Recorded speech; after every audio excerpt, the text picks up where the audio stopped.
Assalamualaikum warahmatullahi wabarakatuh. Perkenalkan, nama saya Ali Akbar Maulana, NIM 44431909085. Pada video kali ini saya akan melakukan menjelaskan mengenai analisis SWOT. Nah, analisis SWOT itu terdiri dari strength atau kekuatan, weakness atau kelemahan, opportunity atau peluang, dan threat atau ancaman, yang merupakan proses perencanaan yang membantu perusahaan mengatasi tantangan dan menentukan apa yang harus dituju secara keseluruhan. Nah, tujuan utama dari analisis SWOT ini adalah membantu organisasi mengembangkan kesadaran penuh dari semua faktor yang terlibat dalam pengambilan keputusan bisnis.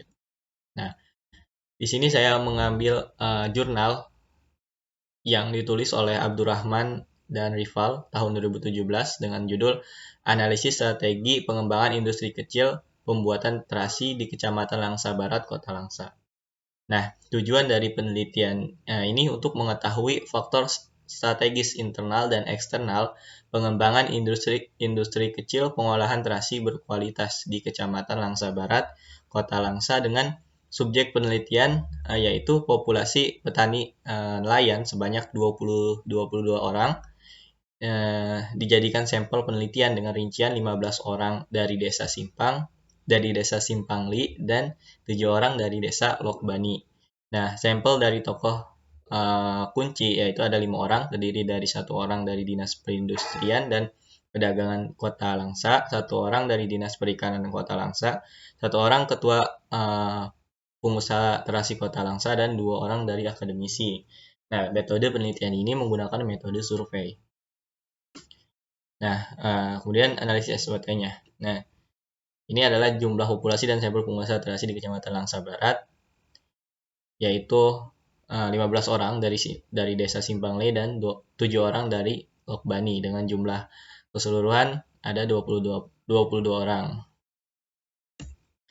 Nah, ini kemudian faktor-faktor strategis internal yang dipilih responden menjadi kekuatan atau strength bagi strategi pengembangan industri kecil di Kecamatan Langsa Barat, Kota Langsa sebagai berikut. Nah, ini adalah yang menurut mereka adalah menjadi strategi kekuatan untuk pengembangan industri pembuatan ikan terasi ini gitu. Nah, yang pertama ada produk terasi berkualitas, tenaga kerja tersedia, letak wilayah strategis, potensi produksi besar, dan pasar yang baik. Nah, ini telah diskorkan menurut kuesioner yang telah dibagi. Jadi semakin banyak mereka memilih pernyataan ini, maka pemeringkatannya semakin tinggi.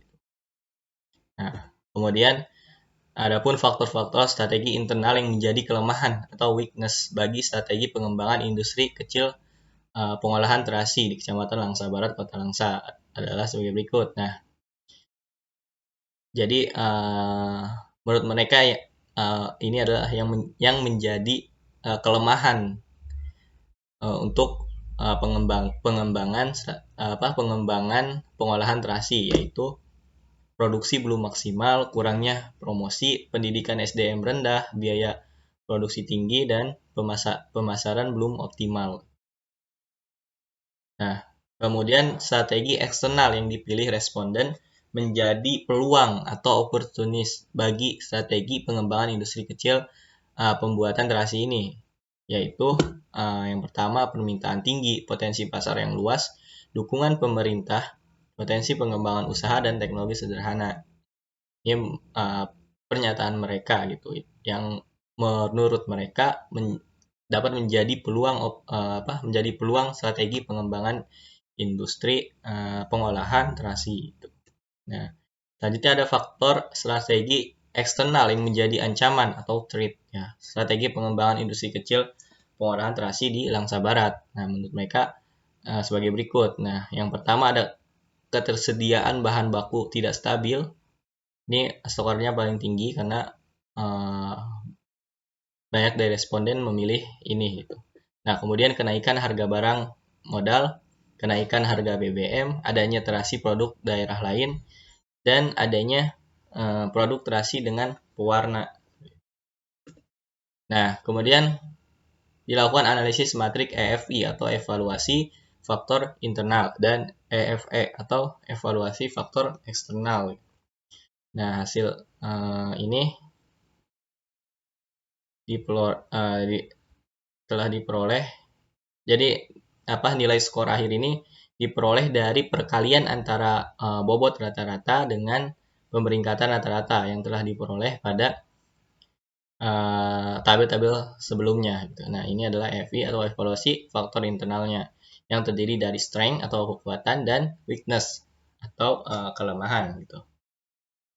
Kemudian, nah ini adalah analisis EFE-nya atau evaluasi faktor eksternal yang terdiri dari opportunist atau peluang dan threat atau ancaman.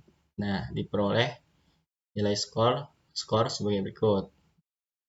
Untuk peluang itu 2,101, yang ancaman diperoleh nilai 2911. Nah, ini adalah tabel analisis matrik EFI dan hubungan EFI dan EFE. Nah, dari tabel ini diketahui dapat disimpulkan bahwa strategi pengembangan industri kecil pengolahan terasi di Kecamatan Langsa Barat ini masih memungkinkan untuk dilakukan karena faktor kekuatan dan peluang mempunyai nilai paling besar dari faktor kelemahan dan ancaman. Nah, di sini kita lihat bahwa hubungan antara strength atau kekuatan dengan opportunity nilainya 4,352. Nah, ini adalah nilai paling besar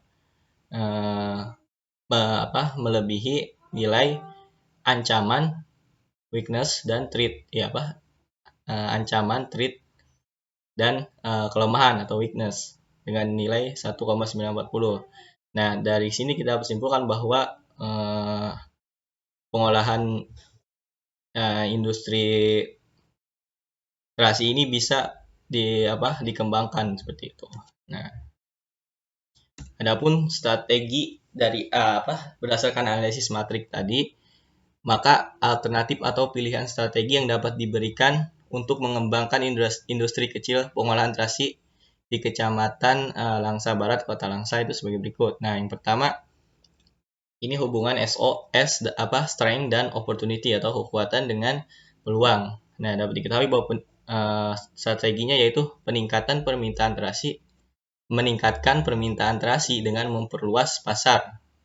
Nah, ini artinya penggabungan faktor kekuatan antara kekuatan atau weakness yang pada tabel tadi, jadi yaitu 1, 2, 3, 4, dan 5 diintegrasikan dengan faktor peluang atau nomor 1, 2, 3, dan 4. Ini dapat dilihat pada tabel sebelumnya.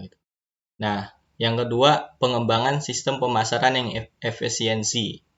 Nah, kemudian untuk strategi hubungan antara strength dan threat atau ancaman. Untuk mengatasi masalah tersebut, pertama meningkatkan kualitas terasi. Kemudian membentuk koperasi pengusaha terasi agar tidak ada perbedaan harga yang terlalu besar. Nah, kemudian strategi WO atau hubungan weakness, kelemahan dengan opportunity atau peluang, yaitu dengan meningkatkan kerjasama dengan nelayan pemasok agar mendapatkan harga bahan baku yang kompetitif. Kemudian mengembangkan inovasi produk, artinya faktor kelemahan nomor 4 diintegrasikan dengan faktor peluang atau opportunity nomor 1, 2, 3, dan 4, dan 5. Nah, yang terakhir adalah hubungan antara weakness atau kelemahan dengan ancaman. Strateginya yaitu meningkatkan akses pemodalan untuk meningkatkan produksi. Artinya ini faktor kelemahan atau weakness nomor 2 dan 3 diintegrasikan dengan faktor ancaman nomor 1, 2, dan 3. Nah, ini dapat dilihat di tabel sebelumnya tadi. Nah, strategi yang kedua meningkatkan kualitas sumber daya manusia penguasa terasi. Artinya ini faktor kelemahan nomor 2 dan 3 diintegrasikan dengan faktor ancaman nomor 2, 3, dan 5.